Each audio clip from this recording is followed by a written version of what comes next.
بسم اللہ الرحمن الرحیم۔ السلام علیکم ورحمۃ اللہ وبرکاتہ۔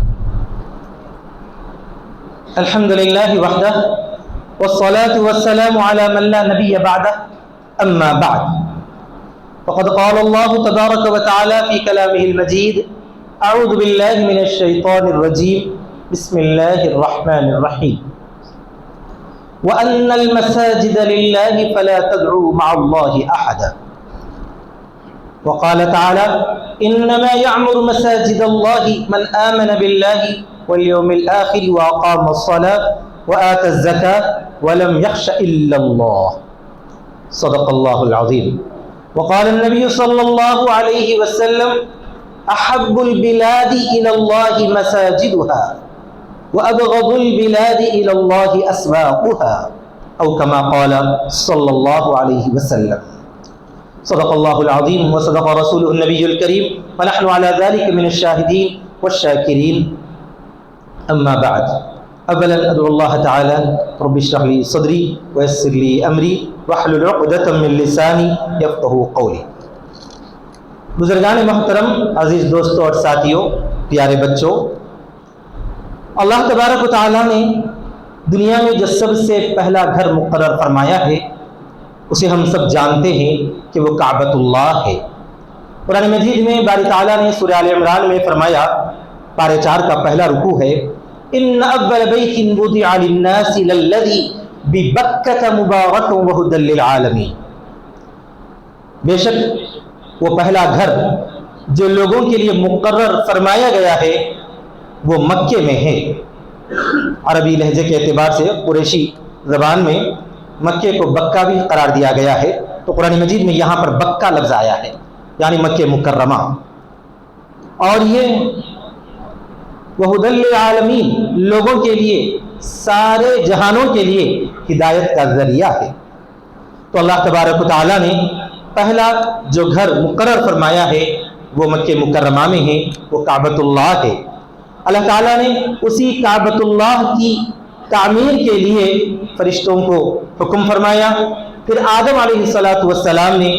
اسی کعبۃ اللہ میں اللہ کی عبادت انجام دی، پھر اسی کعبے کو اللہ تعالیٰ کے حکم سے حضرت ابراہیم علیہ السلام نے قدیم بنیادوں پر از سر نو تعمیر فرمایا۔ آپ جانتے ہیں یہ کعبۃ اللہ در حقیقت کیا ہے؟ یہ اللہ کی عبادت کا مقام ہے، گھر ہے۔ اسی کعبۃ اللہ کے تعلق سے اللہ تعالیٰ نے فرمایا ہے جو لوگوں کے لیے ہدایت کا ذریعہ ہے، اور دنیا بھر کی تمام مسجدیں اسی کعبۃ اللہ کی مثال ہیں۔ اللہ تعالیٰ نے تمام مساجد کے بارے میں حکم فرمایا ہے کہ ان مساجد کو پاک و صاف رکھا جائے۔ چنانچہ کعبۃ اللہ کی تعمیر جب ابراہیم علیہ السلام نے اپنے فرزند ارجمن حضرت اسماعیل علیہ السلام کے ذریعے کی، تو اس وقت اللہ تعالیٰ نے حکم فرمایا تھا ان طہرا بیتی، کہ میرے گھر کو تم دونوں پاک و صاف رکھو، باہر سے آنے والوں کے لیے اور یہاں رہنے والوں کے لیے، رکوع اور سجدہ کرنے والوں یعنی نماز پڑھنے والوں کے لیے، اللہ تبارک و تعالیٰ کی عبادت کرنے والوں کے لیے اس کو پاک و صاف رکھا جائے۔ چنانچہ مفسرین نے، علماء اور محدثین نے یہ لکھا ہے کہ جس طرح کعبۃ اللہ کو پاک و صاف رکھنے کا حکم اللہ تعالیٰ نے اپنے محبوب بندوں ابراہیم اور اسماعیل علیہ السلام کو فرمایا، یہی حکم سارے موحدین کو، دنیا بھر کے تمام ایمان والوں کو حکم ہے کہ وہ اللہ کی مساجد کو پاک و صاف رکھیں۔ آج کے اس موقع پر اسلام میں مساجد کی اہمیت اور اس کے کردار کے عنوان سے کچھ باتیں آپ کی خدمت میں گوش گزار کی جائیں گی۔ بزرگوں اور دوستو، مسجد عربی زبان کا لفظ ہے، سجد یسجدو کے معنی ہوتے ہیں سجدہ کرنا، اور مسجد اس میں ظرف ہے، اس کے معنی ایسا مقام جہاں پر سجدہ کیا جاتا ہے۔ اور سجدہ کس کے لیے کیا جاتا ہے؟ صرف اللہ تبارک و تعالیٰ کے لیے کیا جاتا ہے۔ جہاں عبادت کی جاتی ہے، عبادت کا مطلب ہی یہ ہوتا ہے کہ اپنی سب سے عزت و افتخار کی چیز کو اللہ تبارک و تعالیٰ کی عظمت کے سامنے پست کر دینا، ذلیل کر دینا۔ اور یہ بات سجدے میں پوری اہمیت کے ساتھ ہوتی ہے۔ سجدے کے اندر کیا ہوتا ہے؟ وضع الجبہۃ علی الارض، یعنی اپنی پیشانی زمین پر ٹیک دینا۔ اور سجدہ عبادت کا سب سے اعظم مقام سمجھا جاتا ہے، یعنی انسان اپنے چہرے کو، اپنی پیشانی کو سب سے زیادہ عزت والی سمجھتا ہے، لیکن یہ عزت والی پیشانی، یہ عزت والا چہرہ اور یہ عزت والا سر اللہ تبارک و تعالیٰ کی عظمت کے سامنے وہ پست کر دیتا ہے، بچھا دیتا ہے، زمین پر ٹیک دیتا ہے۔ ویسے مقام ہی کو مسجد یا سجدہ گاہ کہتے ہیں، جہاں پر عبادت کی جاتی ہے، جہاں پر اللہ تعالیٰ کی عظمت بلند کی جاتی ہے، جہاں پر اللہ تعالیٰ کے لیے اپنی عزت والی اور فخر والی پیشانی کو زمین پر ٹیک دیا جاتا ہے۔ ویسے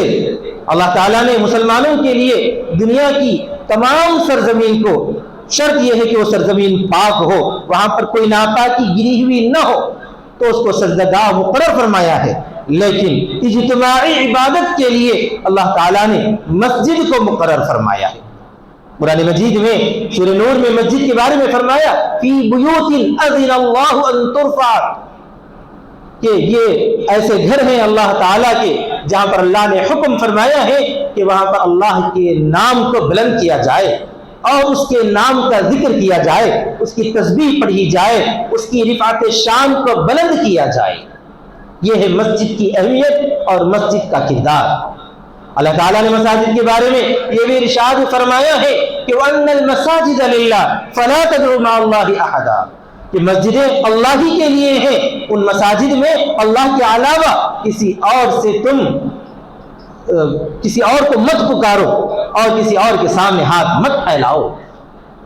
اور مساجد کے بارے میں یہ بھی فرمایا جو لوگ مسجدوں میں اللہ کی عبادت کرنے کے لیے آتے ہیں وہ اللہ تعالیٰ کے برگزیدہ بندے ہیں، اور فرمایا جو لوگ ان نیک لوگوں کو مساجد سے روکتے ہیں وہ بہت بڑے ظالم ہیں۔ ارشاد فرمایا سورہ بقرہ میں وَمَنْ أَظْلَمُ مِمَّنْ مَنَعَ مَسَاجِدَ اللَّهِ أَنْ يُذْكَرَ فِيهَا اسْمُهُ وَسَعَىٰ فِي خَرَابِهَا، اس سے زیادہ ظالم آدمی کون ہے؟ یعنی سب سے بڑا ظالم وہ آدمی ہے جو لوگوں کو اللہ کی مسجدوں سے روکتا ہے، یعنی ایسی حرکت کرتا ہے کہ لوگوں کو ڈراتا ہے، دھمکاتا ہے کہ مسجدوں میں حاضر نہ ہو، یا مسجدوں کے اندر ایسی کچھ کارروائی کرتا ہے کہ لوگ مسجد میں نہ آ سکیں۔ کسی بھی انداز میں لوگوں کو مساجد میں داخل ہونے سے روکنے والا، منع کرنے والا بہت بڑا ظالم ہے۔ وَسَعَىٰ فِي خَرَابِهَا، اور مسجدوں کو ویران کرنے، اس کو برباد کرنے کی فکریں اور کوششیں کرتا ہے، یہ بہت بڑا ظالم آدمی ہے۔ ہونا تو یہی چاہیے کہ اولئک ما کان لهم يدخلوا الا خائفین، لوگوں کو چاہیے کہ وہ مسجدوں میں صرف اللہ سے ڈرتے ہوئے داخل ہوں، مسجدوں میں اکڑ کر تنتے ہوئے یا جو ہے اپنے آپ کو بڑا سمجھتے ہوئے تکبر کرتے ہوئے کسی کو بھی داخلے کی اجازت نہیں ہے۔ مسجد میں صرف اللہ کی بڑائی ہے، ویسے اللہ ہی کی بڑائی ہے، اللہ کے علاوہ کسی کو تکبر کرنے کی کوئی اجازت نہیں۔ پھر بھی یہ دیکھا جاتا ہے کہ بادشاہوں کے ایوانوں میں اور حکومتی جو ہے جماعت خانوں میں مختلف لوگ اپنی بڑائی، اپنی کبریائی اور اپنا فخر جتاتے ہیں، ویسے بڑے بڑے فخر جتانے والوں کو بھی اگر کبھی مسجد میں آنے کا موقع ہو تو ان کو نہایت ہی عظمت کے ساتھ اور اپنے آپ کو پست سمجھتے ہوئے، اللہ کی کبریائی اور بڑائی کرتے ہوئے، اللہ کو بلند سمجھتے ہوئے اور اللہ کا خوف دل میں بٹھاتے ہوئے مسجد میں داخل ہونے کی اجازت اور گنجائش ہے، ورنہ تو تکبر کرنے والوں کو مسجد میں داخلہ ممنوع ہے۔ اور یہی وہ مسجد کی اہمیت ہے، یہی وہ مسجد کی عظمت ہے کہ جس کی وجہ سے رسول اکرم صلی اللہ علیہ وسلم نے یہ ارشاد فرمایا ہے کہ احب البلاد الی اللہ مساجدها، دنیا میں سب سے زیادہ پسندیدہ جگہ ہے اللہ تبارک و تعالیٰ کو وہ مسجدیں ہیں جہاں پر اللہ کی عبادت کی جاتی ہے، کیونکہ مسجدوں میں نماز ہوتی ہے، عبادت انجام دی جاتی ہے، اور مسلمانوں کے معاشرتی، ثقافتی اور معاشی فکریں کی جاتی ہیں، تعلیم و تعلم ہوتا ہے۔ اسی وجہ سے سب سے عظمت والا، سب سے پسندیدہ مقام اللہ تبارک و تعالیٰ کی نگاہ میں مسجدیں ہیں۔ وَأَبْغَضُ الْبِلَادِ إِلَى اللَّهِ أَسْوَاقُهَا، اسی حدیث میں آگے نبی صلی اللہ علیہ وسلم نے فرمایا کہ سب سے زیادہ ناپسندیدہ مقامات اللہ کے نزدیک وہ بازار ہیں جہاں پر جھوٹ، دھوکہ دہی، چوری اور ایک دوسرے سے نفرت اور ایک دوسرے کے مال کو ہڑپنا، ایسی بہت ساری حرکتیں اور بہت ساری بے حیائیاں ہوتی ہیں، اسی لیے انہیں ناپسندیدہ مقامات قرار دیا گیا ہے اور مسجدوں کو سب سے زیادہ پسندیدہ مقامات سمجھا گیا ہے، فرمایا گیا ہے۔ اور اسی سلسلے میں رسول اکرم صلی اللہ علیہ وسلم نے ہم سب کو مسجدوں کا ادب و احترام کرنے کی تلقین دی ہے اور فرمایا ہے کہ مسجدوں کو پاک و صاف رکھا جائے۔ خود اللہ تعالیٰ نے ارشاد فرمایا حضرت ابراہیم اور اسماعیل علیہ السلام کو کہ تم دونوں مسجدوں کو پاک صاف رکھو۔ اسی کے ذیل میں تمام مساجد کو پاک و صاف رکھنے کا اللہ کے رسول صلی اللہ علیہ وسلم نے ہم سب کو حکم فرمایا ہے۔ پاک کو صاف رکھنے کے اندر یہ بات بھی ہے کہ کوئی ناپاکی لے کر مسجد میں نہ آئے، یہاں تک کہ رسول اکرم صلی اللہ علیہ وسلم نے کچی پیاز اور لہسن کھا کر مسجد کو آنے سے منع فرمایا ہے، کیونکہ اس کے اندر جو تھوڑی سی بو آتی ہے منہ کے اندر، وہ بھی مسجد کے ادب و احترام کے خلاف ہے۔ آپ اس سے اندازہ کریے کہ مسجدیں کیسا عظیم مقام ہیں جہاں پاک و صاف رکھنے کے ساتھ ساتھ کوئی بھی ایسا کام کرنے سے منع فرمایا گیا ہے جس سے مسجد میں عبادت کرنے والے دوسرے نمازیوں کو مصلیوں کو تکلیف ہو، اسی طرح مسجدوں میں رہنے والے جو اللہ کے فرشتے ہیں ملائکہ ہیں ان کو تکلیف ہو، ایسی تمام حرکتوں سے منع فرمایا گیا۔ بزرگوں اور دوستوں، مسجد جہاں عبادت گاہ ہے وہیں تعلیم کا مرکز ہے۔ رسول اکرم صلی اللہ علیہ وسلم نے سب سے پہلے مدینہ منورہ تشریف لانے کے بعد، ہجرت کے بعد جو سب سے پہلا عمل انجام دیا ہے وہ ہے مسجد کی تعمیر۔ نہ صرف یہ کہ آپ صلی اللہ علیہ وسلم کی ذات اطہر سے ہمیں تعلیم ملتی ہے، تمام ہی انبیاء اکرام علیہ السلام سے اللہ تبارک و تعالیٰ نے مسجد کی تعمیر کا فریضہ انجام دلوایا ہے۔ جیسا کہ حضرت ابراہیم علیہ السلام نے کعبۃ اللہ میں کی تعمیر فرمائی، جو در حقیقت مسجد کی سب سے عظیم مسجد ہے، تمام مساجد میں سب سے عظمت والی۔ حضرت ابراہیم علیہ السلام ہی کے فرزند حضرت اسحاق علیہ السلام کے ذریعے اللہ تعالیٰ نے مسجد اقصیٰ کی تعمیر فرمائی۔ اسی طرح پر دیگر مختلف انبیاء علیہ السلام سے یہ ثابت ہے کہ انہوں نے اپنے زمانوں میں مساجد کی تعمیر فرمائی۔ چنانچہ رسول اکرم صلی اللہ علیہ وسلم ہجرت فرما کر جب مدینہ منورہ تشریف لائے تو آپ صلی اللہ علیہ وسلم نے 2 یتیم بچوں کی ایک خالی زمین تھی جہاں پر اناج وغیرہ رکھا جاتا تھا، اس زمین کو خرید کر مسجد نبوی صلی اللہ علیہ وسلم کی تعمیر کا فریضہ انجام دیا۔ جب ان بچوں کے سامنے آپ صلی اللہ علیہ وسلم کا یہ حکم پہنچا اور آپ کا یہ ارادہ ان کے پاس پہنچا تو انہوں نے پیشکش کی کہ ہم اس زمین کو اللہ کے لیے بغیر کسی قیمت کے ادا کرنا چاہتے ہیں، لیکن آپ صلی اللہ علیہ وسلم نے قیمتاً اس سرزمین کو خریدا۔ اس میں 2 چیزوں کا پیغام دینا مقصود تھا، ایک تو یہ کہ وہ یتیم بچے خود ضرورت مند ہیں، ان کی زمین کو اسی طرح ہدیۃً قبول کرنا مناسب نہیں ہے، اور دوسرا یہ بھی پیغام دینا مقصود ہے کہ اگر اس مسجد کی تعمیر کو اسی انداز میں ہدیۃً قبول کیا جائے تو آنے والے مختلف زمانوں کے اندر لوگ یہی سمجھیں گے کہ مسجد کی تعمیر تو بس ہدیے کی زمین ہی میں ہو سکتی ہے، زمین کو خریدنا یہ جو ہے ضروری نہیں ہے، یہاں تک کہ ہو سکتا ہے کہ دوسروں پر دباؤ ڈال کر اثر رسوخ کا استعمال کرتے ہوئے دوسروں کی زمین کو کہیں ہدیہ نہ لیا جائے۔ اسی لیے آپ صلی اللہ علیہ وسلم نے خریدنے کو ضروری قرار دیا ہے اور آپ صلی اللہ علیہ وسلم نے خریدا، اور آپ صلی اللہ علیہ وسلم نے تعمیر میں بنفس نفیس شرکت فرمائی ہے۔ آپ صلی اللہ علیہ وسلم اور صحابہ اکرام رضی اللہ تعالی عنہم نے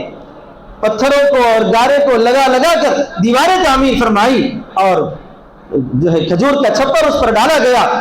اور یہ مدینہ منورہ میں تعمیر کی جانے والی نہ صرف یہ کہ مسجد تھی بلکہ مدینہ منورہ کا مدرسہ بھی تھا، اور مدینہ منورہ کے جو ہے ایک طرح کا دارالقضا بھی تھا،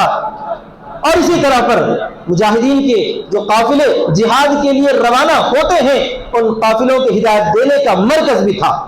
مجموعی انداز میں آپ اسے مسجد بھی کہہ سکتے تھے، دارالخلافہ بھی کہہ سکتے تھے، مدرسہ بھی کہہ سکتے تھے، اور دارالقضا بھی کہہ سکتے تھے۔ ان تمام چیزیں، ان تمام کاموں کو آپ صلی اللہ علیہ وسلم اسی مسجد نبوی کے فرش پر بیٹھ کر انجام دیا کرتے تھے۔ نبی اکرم صلی اللہ علیہ وسلم نے مساجد کی تعمیر میں دیوار دیواروں کو زیادہ اہمیت نہیں دی، چھت کو زیادہ اہمیت نہیں دی، بلکہ معماروں کو زیادہ اہمیت دی ہے۔ جو لوگ تعمیر کرنے والے ہیں ان کی تربیت کی طرف آپ صلی اللہ علیہ وسلم نے زیادہ توجہ فرمائی۔ جب مسلمانوں سے یہ چیز ان کے ذہنوں سے غائب ہو گئی کہ مساجد کی تعمیر میں اصل معماروں پر محنت کرنے کی ضرورت ہے، یعنی مسجد کو آباد کرنے والوں پر محنت کرنے کی ضرورت ہے، یہ چیز مسلمانوں کے ذہنوں سے غائب ہو گئی، تو ہوا یہ کہ مسجدیں خوبصورت نمونہ تو پیش کرنے لگی اور عظیم عظیم تعمیرات تو ہوئی، لیکن دل کی جو آبادی ہے اور دل کی جو تعمیر ہے، اسلامی مسلیوں کی جو تعمیر ہے، وہ تعمیر ہمارے ذہنوں سے ختم ہو چکی۔ حالانکہ اللہ تعالیٰ نے قرآن مجید میں فرمایا ہے انما یامر مساجد اللہ من آمن باللہ والیوم الآخر واقام الصلاۃ وآت الزکاۃ ولم یخش الا اللہ۔ سورہ براءت میں باری تعالیٰ نے ارشاد فرمایا ہے اللہ کی مسجدوں کو وہ لوگ آباد رکھتے ہیں، دو ترجمے ہیں، اللہ کی مسجدوں کو وہ لوگ تعمیر کرتے ہیں، اور اس سے زیادہ اہم ترجمہ جو عام مفسرین نے فرمایا ہے وہ یہ ہے کہ اللہ کی مسجدوں کو وہ لوگ آباد رکھتے ہیں من آمن باللہ، جن کا سب سے پہلا کام یہ ہوتا ہے کہ وہ اللہ پر ایمان لاتے ہیں اور یوم آخرت پر ایمان لاتے ہیں، واقام الصلاۃ، اور جو نمازوں کا اہتمام کرتے ہیں، نمازوں کو قائم کرتے رہتے ہیں۔ یہ نہیں فرمایا کہ نماز پڑھتے ہیں، قرآن مجید میں کہیں پر یہ جملہ نہیں ہے کہ لوگ نماز پڑھتے ہیں، ہر جگہ جہاں پر بھی نماز کا ذکر آیا ہے تو فرمایا کہ وہ لوگ نماز کو قائم کرتے ہیں، یعنی نماز کی پابندی کرتے ہیں، آداب کی رعایت کرتے ہیں، پوری اہمیت کے ساتھ، پورے اللہ تبارک و تعالیٰ کے حاضر و ناظر ہونے کے یقین کے ساتھ وہ عبادت انجام دیتے ہیں۔ وَأَقَامَ الصَّلَاةَ وَآتَى الزَّكَاةَ، اور وہ لوگ مال کا جو حق ہے زکوٰۃ وہ بھی ادا کرتے ہیں۔ وَلَمْ يَخْشَ إِلَّا اللَّهَ، اور اس کے بعد سب سے اہم چیز جو بیان فرمائی ہے اور کہ مساجد کو آباد کرنے والے صرف اللہ سے ڈرتے ہیں، اللہ کے علاوہ کسی سے نہیں ڈرتے۔ وَلَمْ يَخْشَ إِلَّا اللَّهَ، اور وہ نہیں ڈرتے سوائے اللہ کے کسی سے۔ آگے فرمایا کہ یہی وہ لوگ ہیں جو ہدایت پانے والے ہیں۔ تو نبی اکرم صلی اللہ علیہ وسلم نے اپنے عمل کے ذریعے اس آیت مبارکہ کی واضح توضیح اور تفسیر فرمائی ہے، اس طرح کہ آپ صلی اللہ علیہ وسلم نے نماز کو آنے والے جو احباب ہیں ان کی تربیت کا سب سے بڑا کارنامہ انجام دیا۔ نبی صلی اللہ علیہ وسلم کی حیات مبارکہ میں مسجد وہی چھوٹی سی مسجد تھی اور وہی کچی دیواریں تھی، وہی چھپر کا چھت تھا کہ آپ صلی اللہ علیہ وسلم جب سجدے میں تشریف لے جاتے تو آپ صلی اللہ علیہ وسلم کی پیشانی مبارک پر کنکریوں کے نشان پڑتے تھے۔ آپ نے یہ بھی حدیث میں سنا ہوگا کہ جب آپ صلی اللہ علیہ وسلم نے رمضان المبارک میں شب قدر کے بارے میں بیان فرمایا تو آپ صلی اللہ علیہ وسلم کی ایک حدیث کی طرف اشارہ کرتے ہوئے صحابہ نے ارشاد فرمایا ہے کہ نبی صلی اللہ علیہ وسلم جب فجر کی نماز کا سجدہ کر کے واپس بیٹھے تھے تو آپ صلی اللہ علیہ وسلم کی پیشانی مبارک پر کیچڑ کا اثر تھا، یعنی رات کو بارش ہوئی تھی اور مسجد کا چھت ٹپکنے کی وجہ سے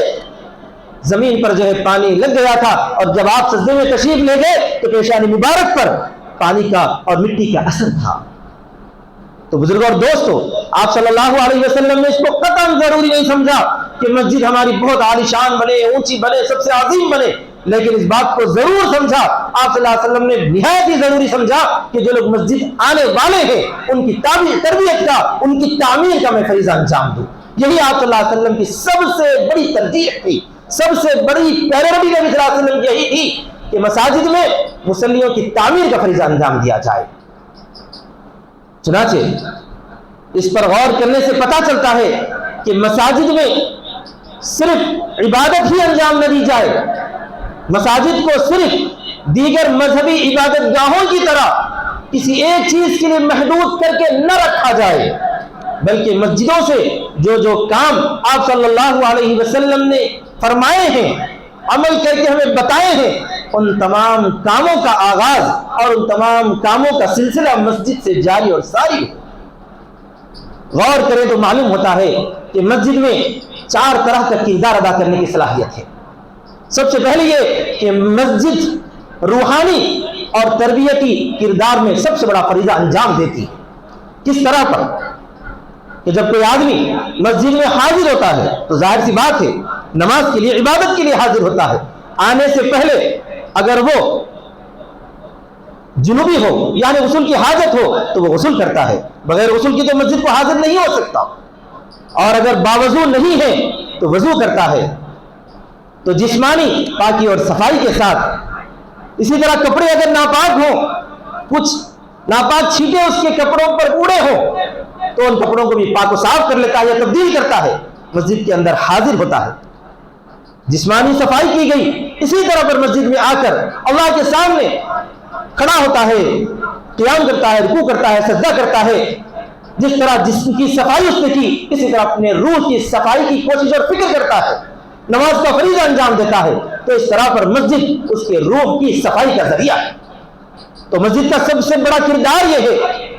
کہ وہ انسان کی صفائی اور پاکیزگی، جسمانی اور روحانی صفائی کا مرکز ہے۔ اسی لیے رسول اکرم صلی اللہ علیہ وسلم نے مساجد کو آنے سے پہلے پاک صاف ہونے کا حکم فرمایا ہے۔ جیسا کہ ابھی عرض کیا گیا، وضو اور غسل کے ساتھ ساتھ کوئی ایسی چیز کھا کر آنا جس سے جو ہے دوسروں کو تکلیف ہو، بو آئے، اس کو بھی ناپسند قرار دیا گیا ہے۔ اسی طرح پر ایسے احباب جنہیں بہت زیادہ پسینہ وغیرہ آتا ہو تو وہ اس بات کا بھی پورا خیال رکھیں کہ ان کے پسینے کی بو سے فرشتوں کو تکلیف نہ ہو، بازو نماز پڑھنے والے مسلیوں کو بھی تکلیف نہ ہو۔ تو یہ ہے مسجد روحانی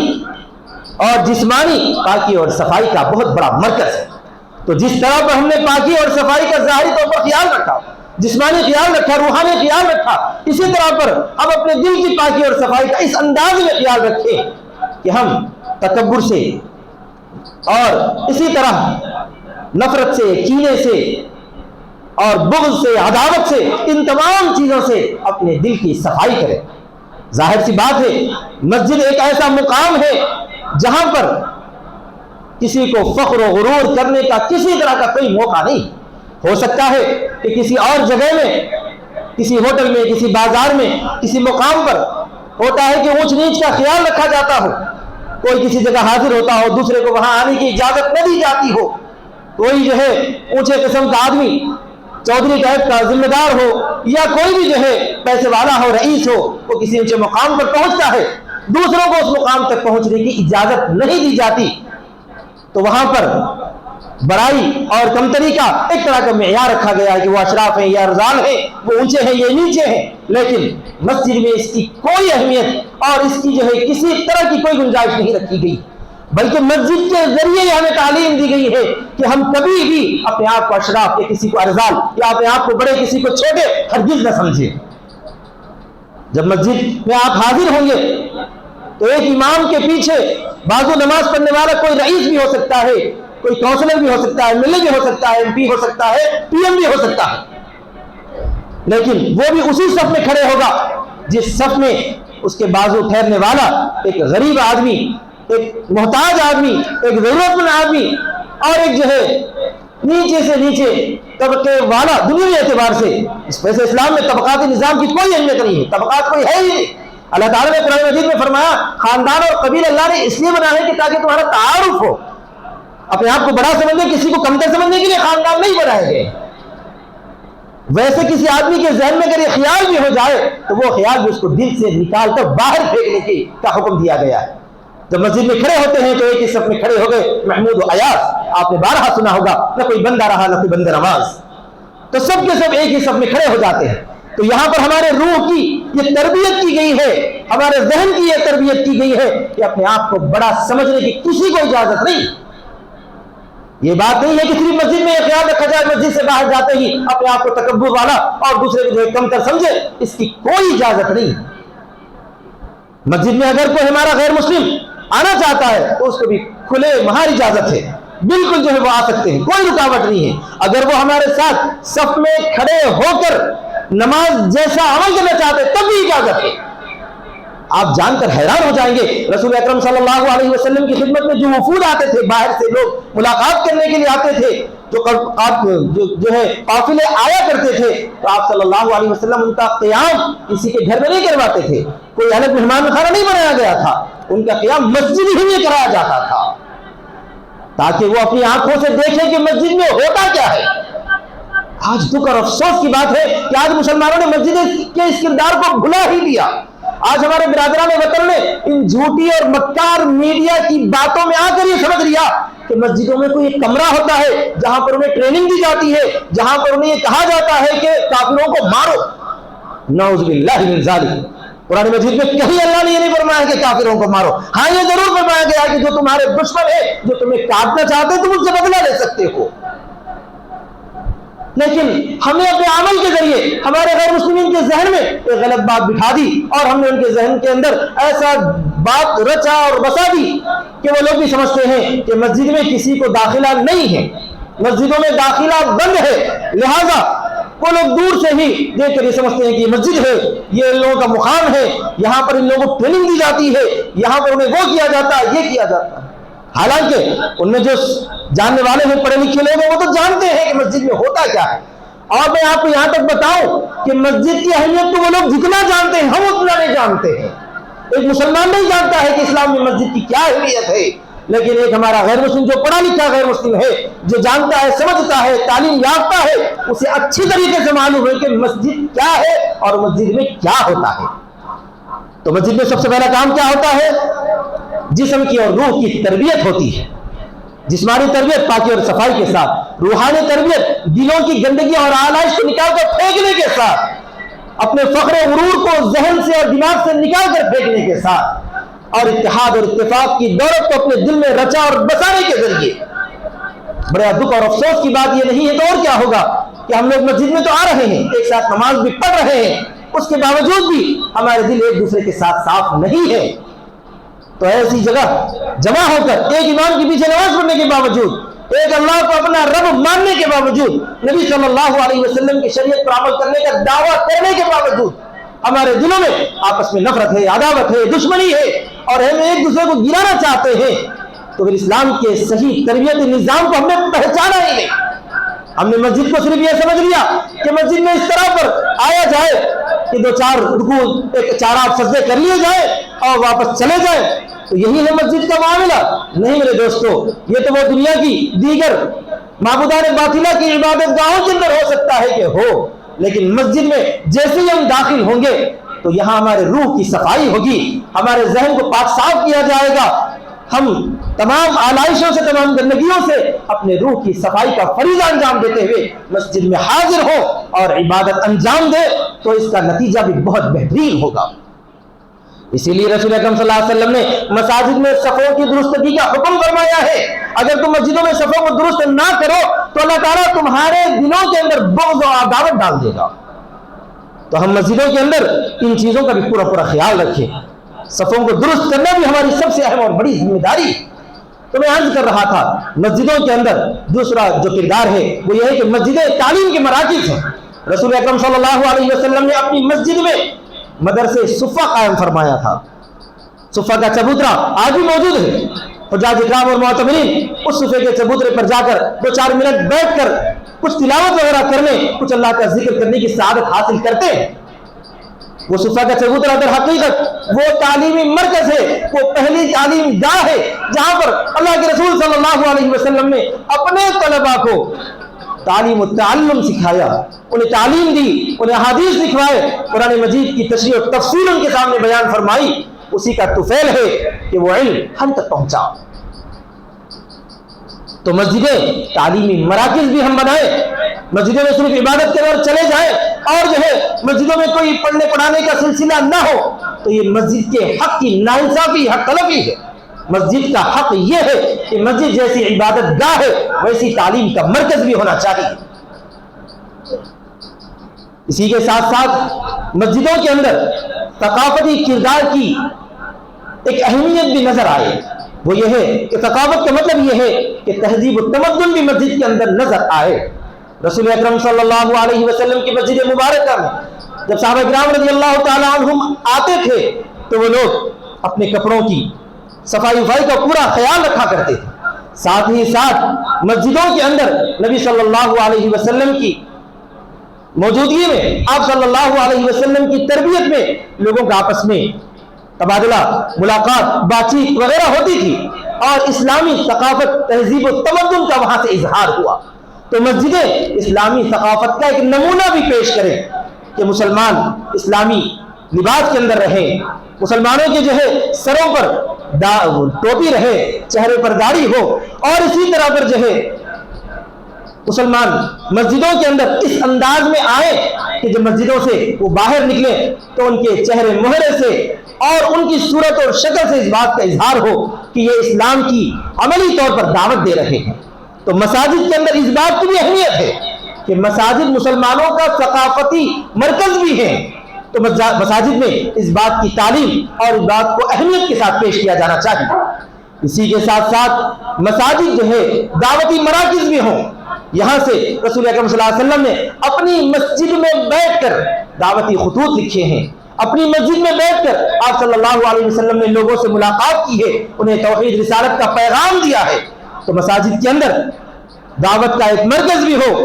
کہ غیر مسلمین مساجد کے اندر آئیں اور ان کو دعوت کا پیغام دیا جائے، انہیں نماز کے بارے میں، رسول اکرم صلی اللہ علیہ وسلم کی سیرت کے بارے میں، توحید کے بارے میں یہاں سے ان کو پیغام پہنچے، اس بات کی پوری کوشش بھی ہو۔ اسی طرح نبی صلی اللہ علیہ وسلم نے مساجد کو معاشی کردار کا بھی مساجد کو جو ہے مرکز بنایا ہے کہ ضرورت مند مسلمانوں کی جو ہے معاش وغیرہ کا بھی مسجد سے انتظام ہو سکے۔ آپ صلی اللہ علیہ وسلم سے ثابت ہے کہ رسول اکرم صلی اللہ علیہ وسلم کی خدمت میں کوئی حاضر ہوئے اور انہوں نے اپنی ضرورت پیش کی تو آپ صلی اللہ علیہ وسلم نے مسجد میں اعلان فرمایا کہ مسافر آئے ہوئے ہیں، ان کی کچھ ضروریات ہیں، کون ان کی ضرورت کا جو ہے ضرورت کو انجام دے، ضرورت پورا کرے۔ کوئی صاحب کھڑے ہوئے اور انہوں نے اس کی ضرورت پورا کرنے کے لیے آپ صلی اللہ علیہ وسلم کے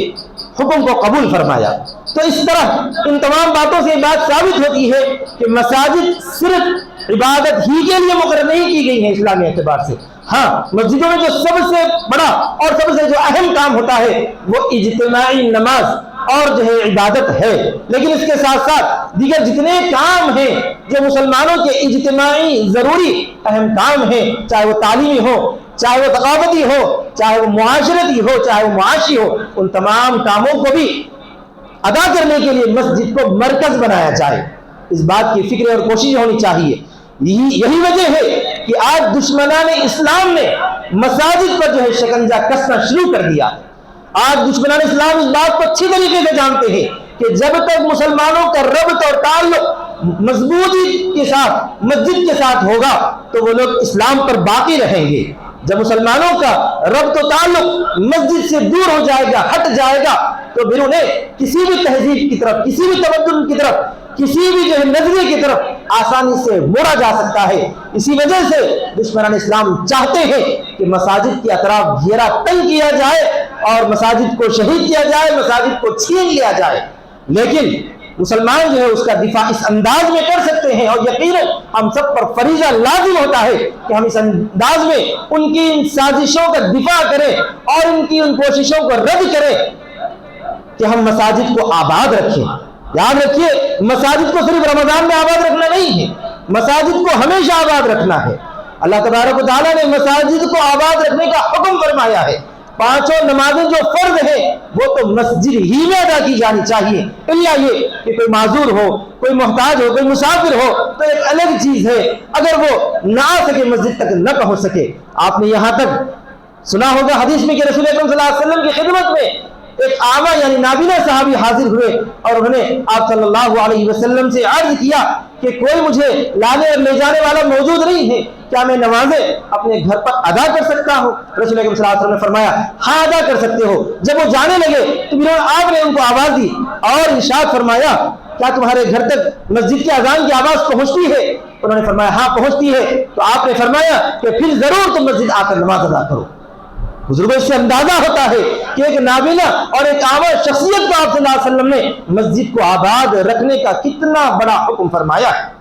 لوگ کہتے ہیں کہ مسجد اقصی پر اب تک بھی ظالم اور قابض سہولیوں نے اب تک قبضہ کرنا جو ہے ان کے لیے آسان نہ ہوا، اس لیے کہ دور دور سے لوگ 5-6 کلومیٹر سے آ کر مسجد اقصی میں نماز ادا کرتے ہیں۔ جب تک مسجدوں کو نمازوں سے آباد رکھا جائے گا اس وقت تک کسی بھی دشمن کو مسجد کی طرف بری نگاہ ڈالنے کی ہمت نہیں ہو سکے گی۔ مسلمانوں کا یہ ذمہ ہے، مسلمانوں کی یہ ذمہ داری ہے، مسلمانوں پر یہ فریضہ ہے کہ وہ فرض نمازیں یعنی مرد مسلمان مسجد ہی میں ادا کرے۔ نوافل وغیرہ کے بارے میں اجازت ہے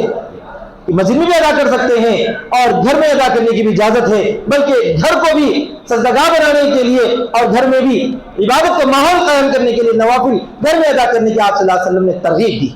تو بزرگوں اور دوستو، ہم سے یہ کوتاہی ہوئی کہ ہم نے مساجد کا جو کردار ہے اس کردار کو محدود کر دیا، اور ہم نے یہ سمجھ لیا کہ مسجد میں امام یا چند مصلی بھی جا کر پڑھ لے تو فریضہ تو ادا ہو ہی جاتا ہے، اور ہم کو جو بھی نماز پڑھنے والے ہیں ان کا یہ حال ہے کہ اگر ہم اپنے گھر میں پڑھ لیں تو کوئی حرج کی بات نہیں۔ اس طرح پر مسجدوں کو آباد کرنے والوں کی کمی ہوئی تو دشمنوں کو مسجد کی طرف نگاہ اٹھانے کا موقع مل گیا۔ آپ نے بارہا سنا ہوگا، ابھی پھر ایک نیا شوشہ شروع کیا گیا ہے کہ جو گیان واپی کی مسجد ہے اس میں پھر دشمنوں نے جو ہے اپنی نگاہ ڈالنی شروع کر دی، حالانکہ قانون کے مطابق جس وقت یہ ملک آزاد ہوا اور جو ہے تقسیم بھی ہو گیا، اس کے بعد یہ قانون بنا دیا گیا کہ اس سے پہلے کیا تھا وہ نہیں دیکھا جائے گا، لیکن جو ہے دشمنان اسلام بار بار یہ کوشش کرتے ہیں کہ ہزاروں سال پرانی جو ہے وہاں پر کوئی عمارت تھی، زمین میں سے کچھ نکلا، کھودنے میں جو ہے کوئی ایک جو ہے پتھر نظر آیا، کوئی ایک جو یہ نظر آیا وہ نظر آیا، اس کو بنیاد بنا کر انہوں نے اس ملک کی مختلف مساجد کی طرف نگاہ اٹھانے کی کوششیں شروع کر دی ہیں۔ مسلمانوں کا یہ فریضہ ہے، یہ ذمہ داری ہے کہ وہ مساجد کو مکمل طور پر آباد رکھنے کی کوشش کرے، فکر کرے، اور مساجد کا جو تعمیری کردار ہے، فرد سازی ہے، افراد سازی ہے، مساجد کے اندر جو کچھ کیا جانا چاہیے اس کی طرف فکریں اور کوششیں کرتے رہیں، اور مسجد کو صرف عبادت کے لیے نہیں بلکہ تربیتی مراکز بنائے، دعوتی مراکز بنائے، تعلیمی مراکز بنائے، اور مسلمانوں کی معاشی امداد کی، ثقافتی کوششوں کی یہاں سے آبیاری ہو۔ تو سمجھ لیجئے کہ مسجد کا یہ کردار ہمیشہ ہم باقی رکھنے کی کوشش کریں گے تو ضرور انشاءاللہ تمام مساجد محفوظ رہیں گی۔ ساتھ ہی ساتھ ہم کو جو ہے اپنے جو برادران وطن ہیں ان تک یہ پیغام بھی پہنچانا ضروری ہے کہ مسجدیں کیا اہمیت رکھتی ہیں اسلام میں، اور مسجد کا کیا کردار ہے۔ مسجد سے کسی کے خلاف فتنہ و فساد نہیں پھیلایا جاتا، مسجد میں کسی کے بارے میں یہ نہیں بولا جاتا کہ تم کو جو ہے تم کو نقصان پہنچایا جائے وغیرہ۔ ہاں، مسجد سے یہ ضرور ہوتا ہے کہ ظلم کے خلاف آواز اٹھائی جاتی ہے، اور عدل کی تعلیم دی جاتی ہے، اور اللہ کی عبادت کی جاتی ہے، اور جو ہے ثقافتی اور تربیتی کام کیے جاتے ہیں۔ اس طرح پر ہم اپنے برادران وطن تک بھی پیغام پہنچائیں۔ اگر یہ چیزیں ہم مسجد میں کرنے کی فکریں اور کوششیں کریں گے تو انشاءاللہ مسجدیں محفوظ رہیں گی، باقی رہیں گی، اور آباد بھی رہیں گی۔ ساتھ ہی ساتھ ہم جو ہے ہمارے برادران وطن سے کھلم کھلا کہہ دینا چاہتے ہیں کہ وہ اپنے اپنی عبادت گاہوں میں جو کرنا چاہے کریں، وہ مسجد کی طرف بری نگاہ نہ ڈالیں کہ یہ مسجد سے ہمارا عظیم اور گہرا تعلق ہے۔ ہم اپنے گھر کو لٹنا اور پٹنا تو برداشت کر سکتے ہیں، ہمارے گھر پر بلڈوزر چلے یہ ہمیں قابل قبول ہے، لیکن اللہ کے گھر پر کسی طرح کی آنچ آئے یہ ہمارے لیے ہرگز ناقابل قبول ہے۔ ہم ان کے سامنے سینہ سپر ہو کر یہ اعلان کر دیں کہ مسجد سے پہلے بلڈوزر میرے سینے پہ چلے گا، گولی اگر چلی تو میرے ماتھے پہ چلے گی، اس کے بعد ہی مسجد کو جو ہے ہم جو ہے مسجد تک آگے بڑھنے کی تم کو ہمت ہوگی، ورنہ ہم مسجد کے سامنے سیسا پلائی ہوئی دیوار بن کر کھڑے ہو جائیں گے۔ یہ ہم ان کے سامنے پیغام بھی دیں اور مسجد کو آباد رکھنے کی کوشش اور فکریں بھی کریں۔ اور ساتھ ہی ساتھ ایک آخری چیز میں یاد کرنا چاہتا ہوں کہ مسجدوں میں دیکھا جاتا ہے کہ بعض مرتبہ لوگ اپنے آپ کو امام کے درجے میں سمجھتے ہوئے چھوٹے بچوں کو، کم سن بچوں کو پیچھے جانے کی یا انہیں ڈانٹنے کی، ڈپٹنے کی کوششیں کرتے ہیں۔ بزرگوں اور دوستو، میں ایک حدیث سناتا ہوں۔ رسول اکرم صلی اللہ علیہ وسلم نے یہ ضرور فرمایا ہے کہ میرے قریب وہ لوگ رہیں جو سمجھدار ہیں، جو بالغ ہیں، تو امام کے بالکل پیچھے تو وہ آدمی رہنا چاہیے جو نماز پڑھانے کے لائق ہو۔ پھر اس کے بعد آزو بازو اگر ایسے بچے ٹھہرے جو سمجھدار ہو، جو نماز کو جانتے ہو، سمجھتے ہو اور عبادت کا پورا خیال رکھتے ہو، تو وہ امام کی ذمہ داری ہے۔ اگر وہ سمجھتا ہے ان کو وہاں پر کھڑا کرنا تو وہ کھڑا کر سکتا ہے، اگر وہ مناسب سمجھتا ہے کہ بچوں کو پیچھے کرے تو وہ کر سکتا ہے، وہ امام کی ذمہ داری ہے۔ ارے میرے کی کوئی ذمہ داری نہیں ہے کہ وہ آئے اور ٹھہرے بولتے کہ بچے کو پیچھے چلے جاؤ، پیچھے چلے جاؤ۔ آج کل مسلمانوں میں یہ ایک عجیب جو ہے وہ پڑ چکی ہے کہ کوئی بھی آتا ہے اور ٹھہرتا ہے، بہت دیر سے آتے ہیں، وہ آ کر جو ہے جو بچے پہلے سے اذان سے پہلے بعض بچے آ کر مسجدوں میں ٹھہرتے ہیں، ایک جگہ پکڑتے ہیں، ان کو جو ہے وہ پیچھے کرتے ہیں، تو اس سے بچے کے دل میں ایک شدید ٹھیس اور تکلیف پہنچتی ہے۔ ہم یہ حرکت ہرگز نہ کریں۔ دیکھیے، آپ کی ذمہ داری نہیں، امام کی ذمہ داری۔ اگر میں نماز پڑھا رہا ہوں تو میری ذمہ داری ہے کہ میں اگر مناسب سمجھتا ہوں کہ صف درست نہیں ہو رہی ہے تو میں کسی کو پیچھے، کسی کو آگے کر سکتا ہوں۔ لیکن دوسرے کی یہ ذمہ داری قطعاً نہیں ہے کہ وہ کسی کو پیچھے کر دے. ہاں یہ ضرور ہے کہ ایسے چھوٹے بچے جو مسجد میں جو ہے گندگی کرتے ہوں یا اسی طرح مسجد یا نماز کے بارے میں جانتے ہی نہ ہو، ویسے چھوٹے بچوں کو مسجد آنے سے منع کیا گیا ہے. اور آج اب ہمارا کیا جو ہے فریضہ ہے وہ یہ ہے کہ اگر پورے چھوٹے بچوں کو پیچھے کیا جائے گا تو آپ خود جانتے ہیں کہ اس کا کیا نقصان ہوتا ہے. بچے آپس میں لڑتے ہیں، آوازیں کرتے ہیں، پکارا کرتے ہیں. اسی لیے موجودہ اکابر یہ مناسب سمجھتے ہیں کہ بچوں کو صفوں میں بیچ بیچ میں ہی ٹھہرایا جائے تاکہ وہ بچے جو ہے ادب احترام کے ساتھ نماز ادا کرے، دوسرے کی نماز میں خلل نہ ڈالا جائے. لوگوں کے ذہن میں ایک عجیب بات ہے، وہ یہ سمجھتے ہیں کہ بچہ اگر ٹھہر گیا بیچ میں تو لوگوں کی نماز نہیں ہوگی. پتہ نہیں کون بدماش نے فتویٰ دیا ہے، نماز ہر ایک کی ہو جاتی ہے. ایک بچہ تو بچہ، نعوذ باللہ، اگر کوئی ایک ناپاک آدمی بھی آ کر ٹھہر گیا، اللہ محفوظ رکھے، اگر کوئی ناپاک آدمی بھی آ کر ٹھہر گیا تب بھی آپ کی نماز میں فرق نہیں پڑتا. اس کی نماز نہیں ہوتی ہے، آپ کی نماز میں کوئی فرق نہیں پڑتا ہے. تو بعض لوگ آ جاتے ہیں، آ کر بچوں کو چلو پیچھے جاؤ بولتے تھے. یاد رکھیے کسی کو بھی اس طرح دوسرے کو بولنے اور اس کو تکلیف دینے کی اجازت نہیں ہے. اگر امام مناسب سمجھتا ہے تو وہ بولے گا. جیسے میں ہوں، وقتاً فوقتاً کبھی کبھار دو بچے آپس میں ٹھہر کے بات چیت کرتے ہیں، کچھ ہنستے کرتے ہیں تو کسی ایک کو پیچھے کر دیتا ہوں. وہ مجھے بحیثیت امام، اگر میں بھی مصلی ہوں تو مجھے اجازت نہیں ہے. بحیثیت امام کسی کو بولنے کی اجازت ہے. مصلیوں کو آپس میں ایک دوسرے کو جو ہے دوسرے پر حکم تھوپنے کی، نافذ کرنے کی کوئی اجازت نہیں، یاد رکھیے. تو بہرحال درخواست یہ ہے کہ جو لوگ سمجھدار بچے ہیں انہیں ٹھہرنے میں کوئی حرج کی بات نہیں ہے. رسول اکرم صلی اللہ علیہ وسلم جب نماز پڑھاتے تھے تو ایسے سمجھدار بچے، اب ہو سکتا ہے کہ وہ بالغ رہے ہو یا نہ رہے ہوں، سمجھدار جو 10-12 سال کی 12-13 سال کی عمر کے ہیں، ویسے بچے یقیناً ٹھہرتے تھے اور انہوں نے نبی صلی اللہ علیہ وسلم کے اعمال کو سمجھا ہے، پڑھا ہے اور بیان بھی کیا ہے.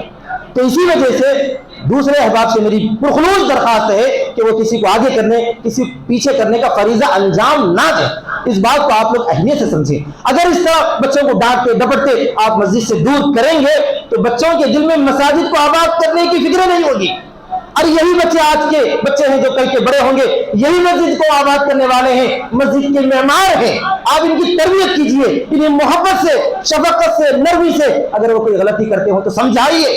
تاکہ انہیں خوشی ہو، مسرت ہو. آگے چل کر وہ بچے بھی جب بڑے ہوں گے تو وہ بھی اپنے بچوں کو اسی طرح تربیت کریں گے. ہو سکتا ہے کہ آج کے بڑے لوگ جو بچوں کو ڈانٹتے ہو سکتا ہے کہ ان کے بڑوں نے ان کو اسی طرح ڈانٹا ہو، وہی چیز ان کے ذہن میں بیٹھی ہوئی ہے.